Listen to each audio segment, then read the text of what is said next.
Eduardo Medina Mora pasó por 3 sexenios, 2 panistas y 1 priista, acumulando poder por medio del espionaje en la recolección de información de todos aquellos ciudadanos con perfiles de gran impacto en política, economía, narcotráfico, empresarios, crimen organizado, etc. Durante esos 3 sexenios, en la administración pública se desempeñó en diversos cargos: Procurador General de la República de 2006 a 2009, Secretario de Seguridad Pública Federal de 2005 a 2006, Director General del Centro de Investigación y Seguridad Nacional CISEN de 2000 a 2005, miembro del Gabinete de Seguridad Pública y del Consejo de Seguridad Nacional del 2000 a 2009, presidió el Consejo Nacional de Seguridad Pública de 2005 a 2006. Además, fue coordinador del equipo jurídico que asesoró al Gobierno de México en la negociación del Tratado de Libre Comercio de América del Norte y sus acuerdos paralelos. En 2013 fue propuesto como embajador de México ante los Estados Unidos. En 2009, el Senado ratificó su nombramiento como embajador de México ante el Reino Unido. Como procurador, tuvo a su cargo la investigación de 2 casos como el llamado Michoacanazo en mayo de 2009, dando inicio a la guerra contra el narco, donde 38 funcionarios fueron detenidos, y el del incendio de la guardería ABC en junio del mismo año. Medina Mora se desempeñó como ministro de la Suprema Corte de Justicia de la Nación entre el 10 de marzo de 2015 y el 3 de octubre de 2019. Medina Mora es sin duda el hombre que todo lo sabe. Es un espectro siniestro en la política de la última década. Su salida de la Suprema Corte de forma casi fantasmal solo alimenta la interrogante: ¿pactó con el nuevo gobierno o lo llevarán a la justicia? Esa pregunta solo la puede responder López Obrador, y el pueblo lo sabrá en los próximos años. Gracias por acompañarnos a su canal por internet. Soy Bernardino Chávez. Les damos la bienvenida desde Culiacán, Sinaloa, acá en el noroeste del país. Hoy vamos a platicar de esta renuncia de, pues ahora sí, el exministro de la Suprema Corte de Justicia de la Nación, Eduardo Medina Mora, un personaje que, como usted lo va a ver ahora aquí en esta mesa, lo vamos a platicar, pues ha pasado por todos los lugares de seguridad en este país: el CISEN, la Procuraduría, lo que es la Secretaría de Seguridad Pública. Yo creo que es uno de los más enterados en todo lo que tiene que ver con información, tanto de espionaje como política, como todo lo que tiene que ver también con la guerra contra el narco. Él estuvo con Fox, estuvo con Calderón. Hoy vamos a platicar de Eduardo Medina Mora y pues esta renuncia que pues parece ser que la hizo por la puerta de atrás. Todas las formas legales que se han estado violando, en sentido de que pues no nada más era salirse, irse y decir ya no quiero estar en la Suprema Corte. Había un protocolo el cual pues no se dio. Hoy vamos a platicar de este tema, quédese con nosotros. Para ello le presento a mis compañeros y amigos: Ernesto Saldaña García. Saludos a Sinaloa y a todo México. Alejandro Sicairo Rivas. ¿Qué tal? Gusto saludarlos, espero que estén bien todos. Abel Jacobo Miller. ¿Qué tal? Buenos días. Pues sí, le comento, Eduardo Medina Mora, pues fíjese nada más en qué lugares estuvo: Procurador General de la República de 2006 a 2009 con Calderón, Secretario de Seguridad Pública Federal 2005 a 2006 con Fox, Director General del Centro de Investigación y Seguridad Nacional, el CISEN, también con Fox, miembro del Gabinete de Seguridad Pública y del Consejo de Seguridad Nacional de 2000 a 2009, presidió el Consejo Nacional de Seguridad Pública 2005 a 2006, además fue coordinador del equipo jurídico que asesoró al Gobierno de México en la negociación del Tratado de Libre Comercio de América del Norte y sus acuerdos paralelos.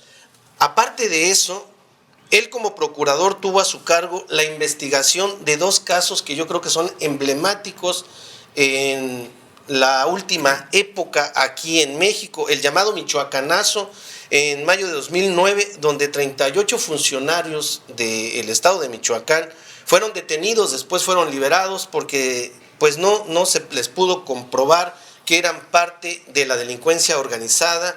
Y también el incendio de la guardería ABC, en donde pues la primera dama de aquel entonces, Margarita Calderón, pues era la dueña de esta guardería, era prima hermana de la esposa del presidente. Estos dos casos yo creo que son emblemáticos de lo que fue el gobierno de Calderón y también lo que ha sido Eduardo Medina Mora, quien acaba de renunciar como ministro de la Suprema Corte de Justicia.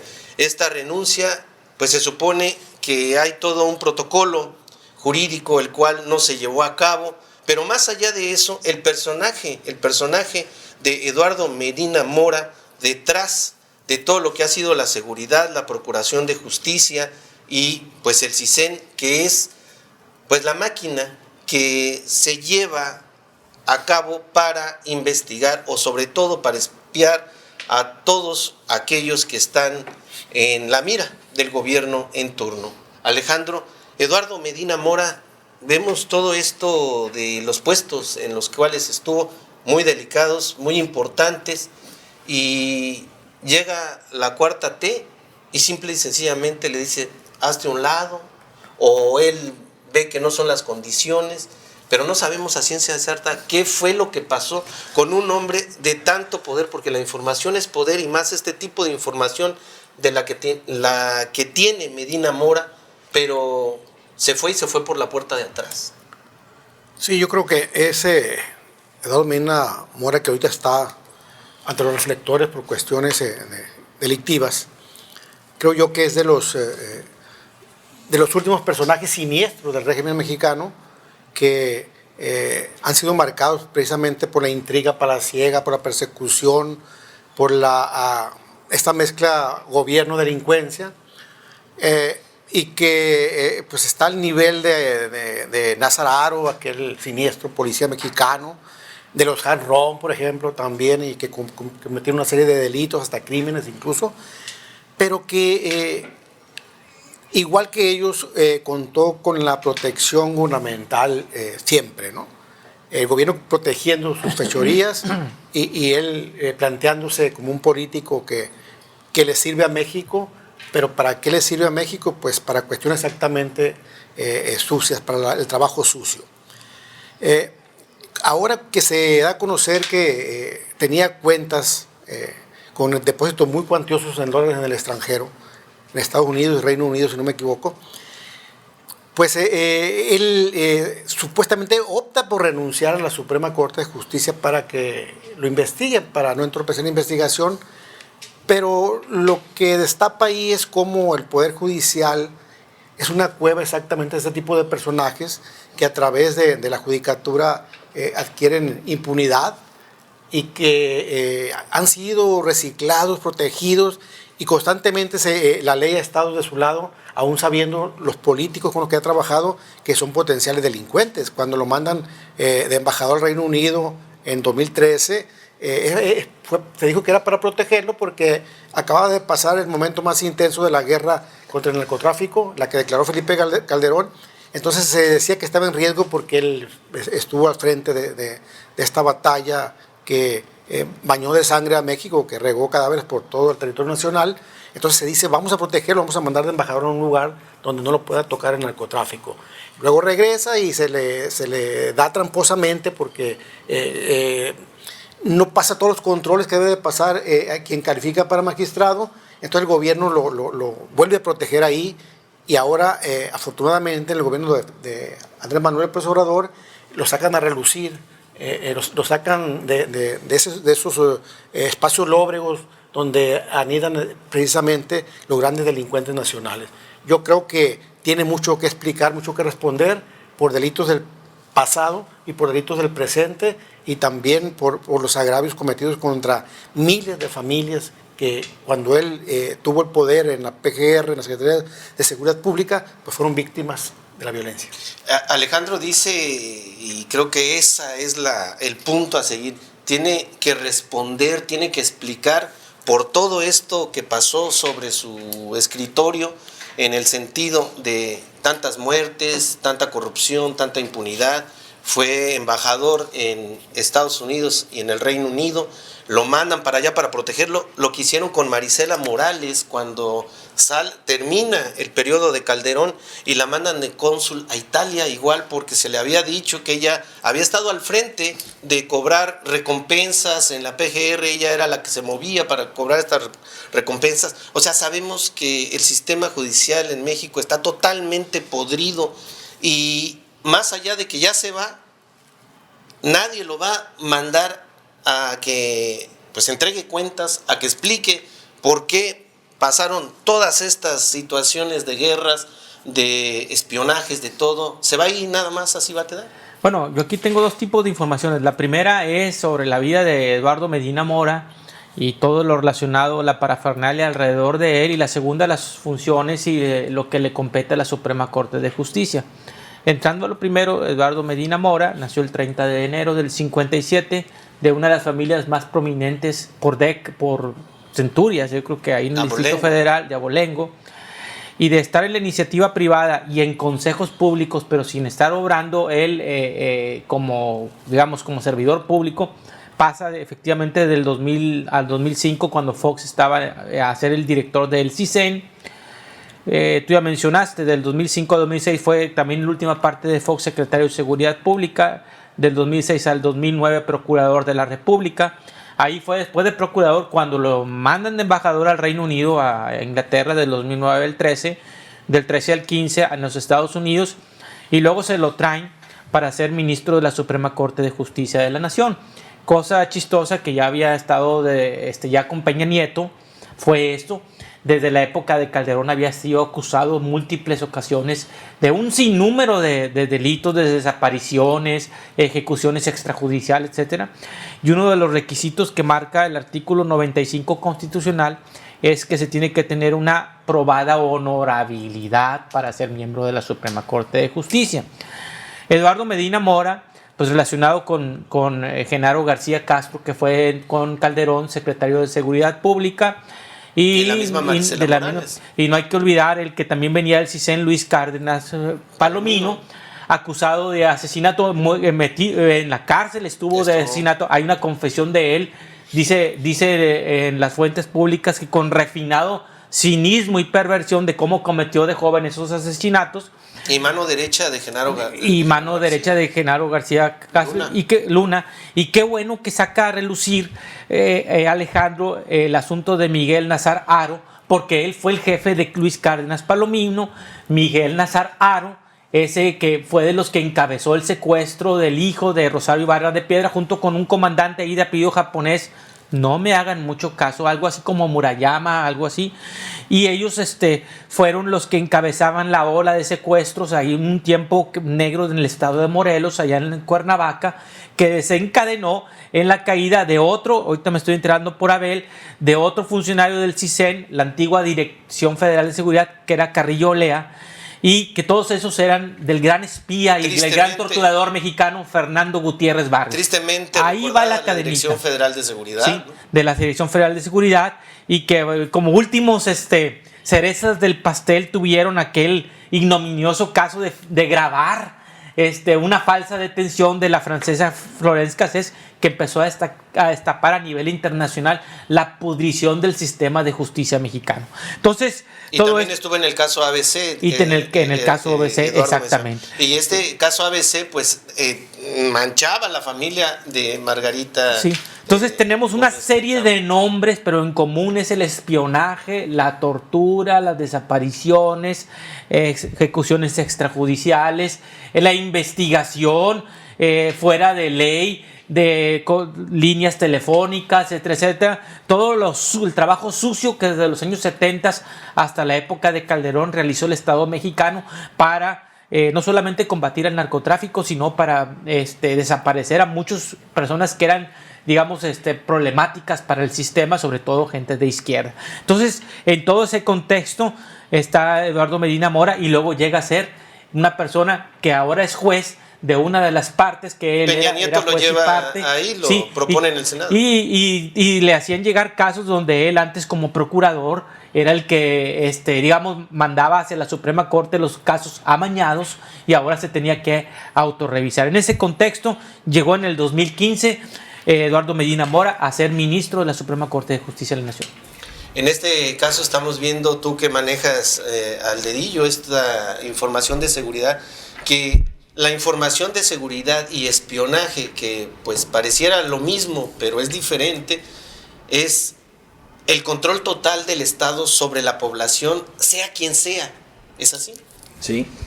Mira, estamos hablando de un funcionario que sobrevivió 3 sexenios en áreas muy delicadas, ¿no? Secretario de Seguridad Pública, CISEN, procurador. Entonces, ¿qué nos sabrá este amigo de la vida política y de los adversarios políticos de los gobiernos en turno? Un Edgar Hoover mexicano. O sea, yo creo que hasta más. Además, ¿qué lazos no pudo llegar a haber tenido él con la delincuencia organizada? Yo voy a ir un poquito más allá haciendo un análisis incluso de seguridad y en eso va a estar mi opinión.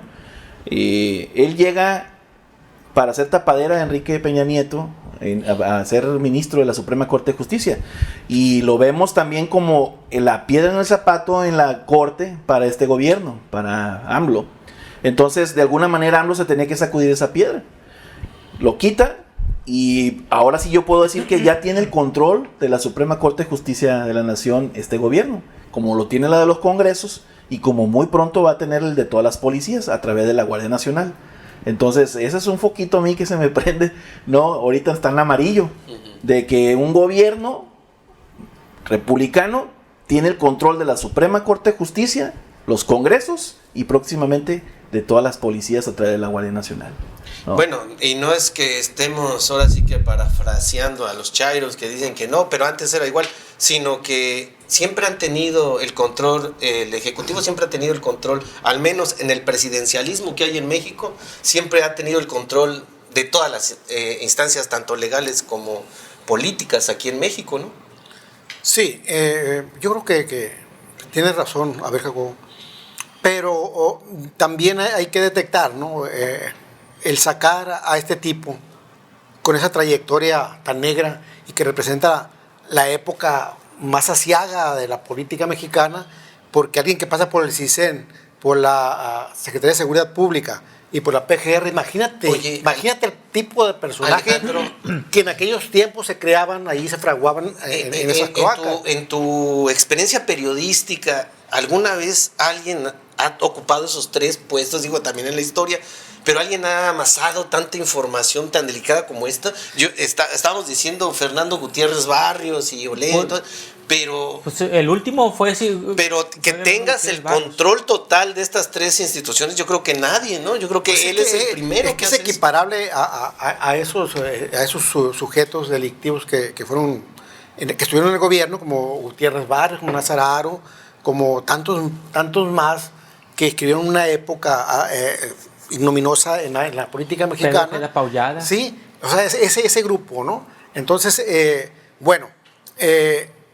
analizándolo desde ese contexto de que, bueno, ya se procedió contra Rosario Robles, que era la secretaria de Desarrollo Social de Peña Nieto, ahora contra una pieza valiosa del gobierno de Peña Nieto, también en la Suprema Corte, porque se supone las investigaciones que han hecho la unidad de inteligencia financiera de ambos países donde tenía sus cuentas este amigo, suponen que es dinero que le llegaba al presidente y nada más lo triangulaba, ¿no?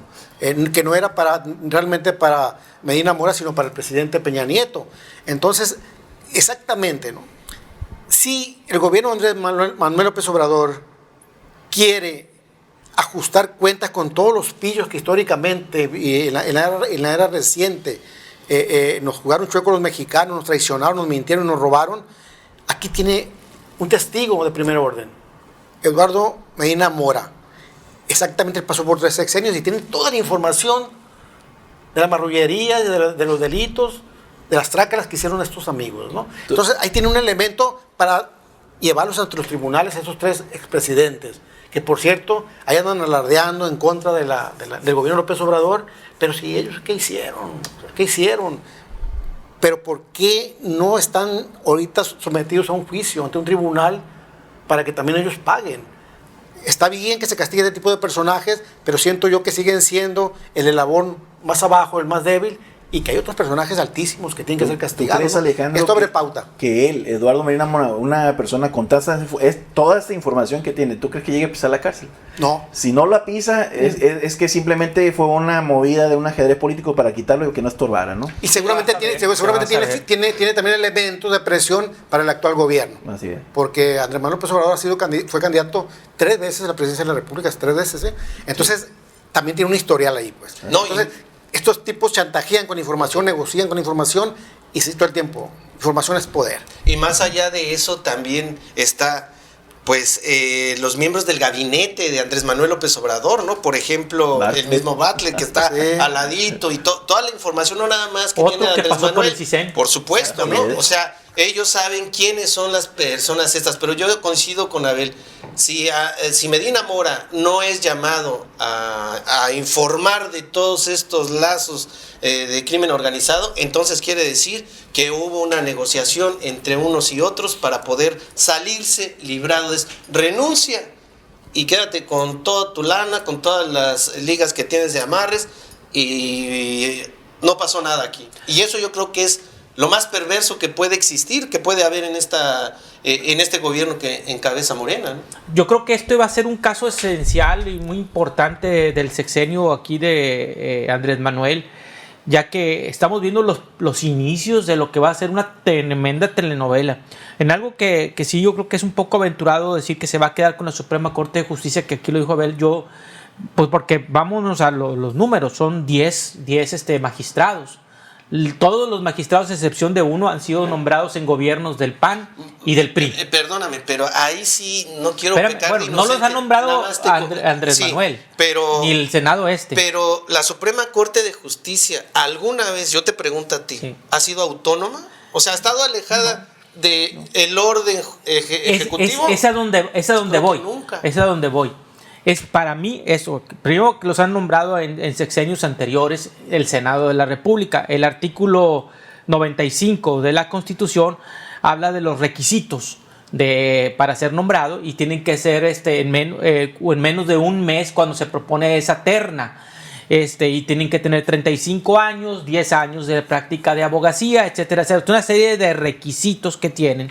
La Suprema Corte de Justicia, fundada en el año 1825. ¿Por qué digo esto? Porque mucha gente no sabe qué hace la Suprema Corte de Justicia de la Nación.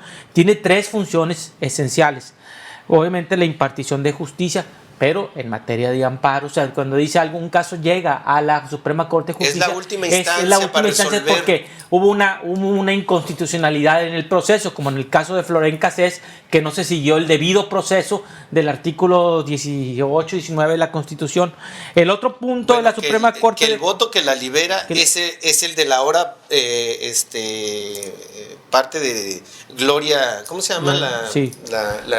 Sánchez Cordero. Sánchez Cordero, sí. ella es la que da el último voto para liberar a Entonces, así es. La otra función de la Suprema Corte son las controversias constitucionales, y la otra son las acciones de inconstitucionalidad. Son las 3 chambas que ve la Suprema Corte de Justicia, compuesta por 2 salas, 5 en cada sala hay un magistrado. ¿Por qué esta posición es ahorita lo que está ocurriendo es un punto de inflexión? Arturo Saldívar, el presidente de la Suprema Corte de Justicia, acaba de denunciar hace unos días que sufrió presiones por parte de Calderón por los casos de la guardería ABC y por el caso de no recuerdo qué otra cosa dijo. Entonces, al un ministro que está a la altura del presidente de la República por el otro nivel de gobierno, que diga que el presidente es el que lo está presionando, evidencia todas las conexiones y, digamos, dimes y diretes y presiones y amenazas que puede ver por debajo del agua.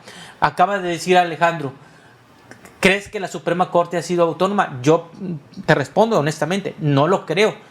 Pero entonces, como evidenciado por el mismo presidente Arturo Saldívar, que ahora Andrés Manuel quiera repetir y presionar como lo estaba haciendo Calderón, y lo hizo Salinas, y lo hizo Miguel de la Madrid, López Portillo y todos los presidentes de la República, se me hace que entonces se quedaría muy en la evidencia Recordemos que Eduardo Medina Mora no es una perita en dulce, o sea, sacarlo no es porque ninguno no es de un los revanchismo. magistrados Sí. es una perita Entonces, en dulce. Yo no diría se que empezó a denunciar esto no en están Estados igual Unidos de una cuenta de nivel 130 Medina millones Mora. de pesos. Entonces hay elementos para que se retire. El artículo 98 de la Constitución, y me lo preguntabas hace rato, Bernardino, dice, bueno, ¿cómo procede la renuncia? Salida o la renuncia. Sí, y el artículo 98, en su tercer párrafo de la Constitución mexicana, establece que refiere a la renuncia de un magistrado de la Suprema Así Corte. es, dice, y lo leo textual, el párrafo: las renuncias de los ministros de la Suprema Corte de Justicia de la Nación solamente procederán por causas graves. Así los marcan. O sea, causas graves no establece cuál. Punto y coma. Serán sometidas al Ejecutivo y si éste la acepta, la enviará para su aprobación al Senado.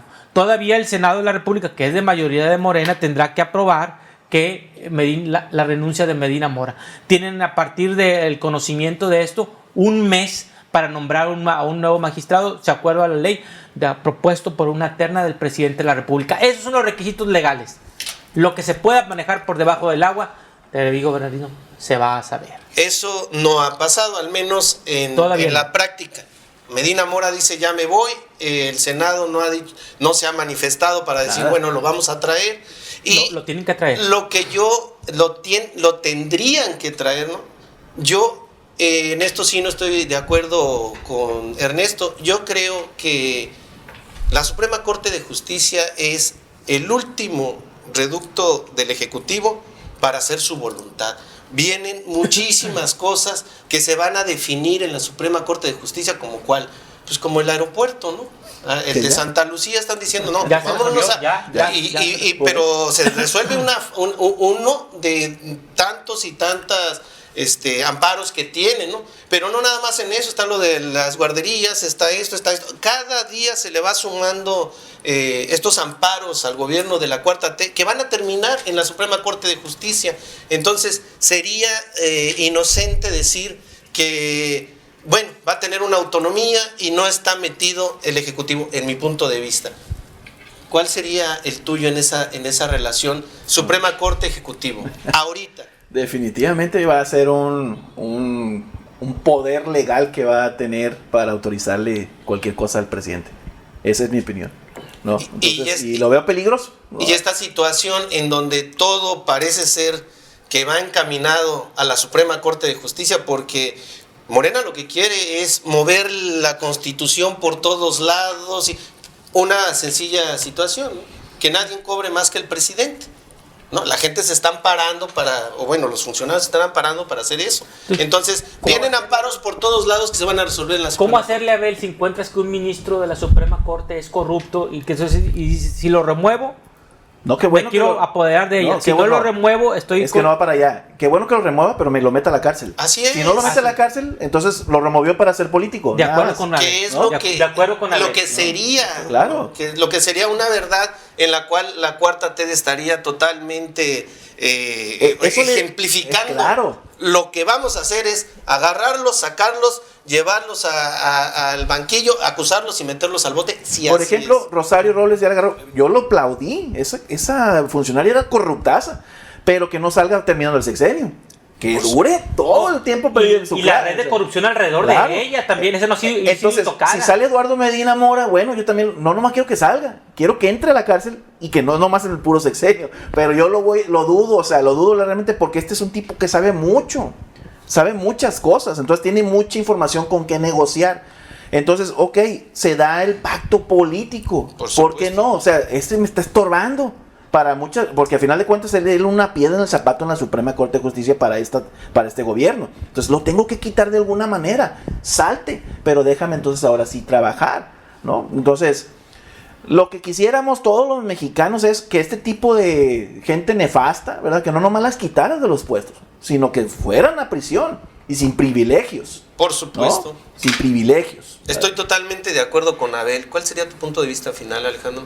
Que mira, en cuanto a la subordinación de poderes, subordinación, no coordinación, subordinación, si tiene al legislativo, el control del legislativo, obviamente que puede quitar o mover a los ministros sobre una corte cuando quiera, Pero más allá de esto, yo creo que es tiempo de levantarles a los ministros esas cosas que ponen, ¿cómo se llama?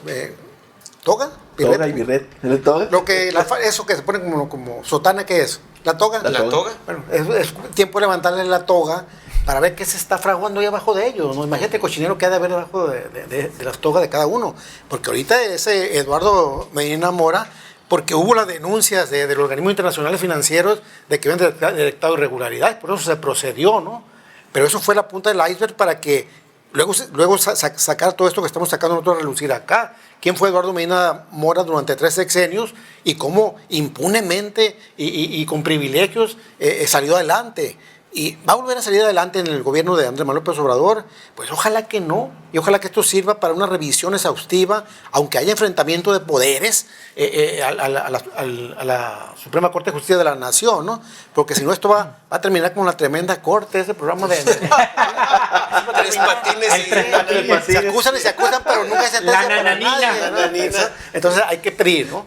Que se investigue a la Suprema Corte de Justicia, porque esto la salpica y la deja muy mal parada y la inhabilita para impartir justicia justa. La tremenda corte, Justicia sí es cierto. ¿Cuál sería tu punto de vista final? Bueno, finalmente, qué bueno que se le está entrando al asunto, se está destapando y ventilando no solo en este país, sino a nivel internacional, la corrupción de no solamente de la Suprema Corte de Justicia, sino de los tribunales federales que derivan de ellos y de los tribunales locales.